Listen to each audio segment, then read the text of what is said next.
I did not trust Silver.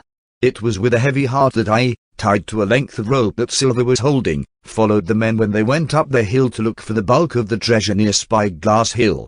The men were all carrying several weapons each, and some were also carrying shovels, pickaxes and foolish supplies. The men followed the detailed instructions on the back of the treasure map.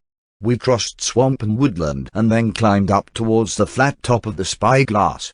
One of the men in front suddenly screamed out in fear.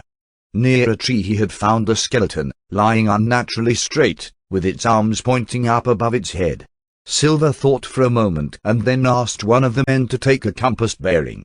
The body pointed from Skeleton Island to Spyglass Hill. I thought so, cried the sea cook. Flint killed this sailor and left his body here as a pointer to the treasure. What a terrible man, that Flint. The men were much quieter after that, and they walked closer together. All of a sudden, from the trees in front of us, came a thin, high voice, singing the words we knew well, 15 men on the dead man's chest, yo-ho-ho, and a bottle of rum. I have never seen men more frightened than those pirates. It's Flint's ghost, cried one of them. But Silver spoke up. Shipmates, he cried, I am going to get the treasure and no man will stop me whether he's dead or alive. After a few words from Silver, the men agreed to go on. And we looked for the tall tree marked on the map, where the treasure lay buried.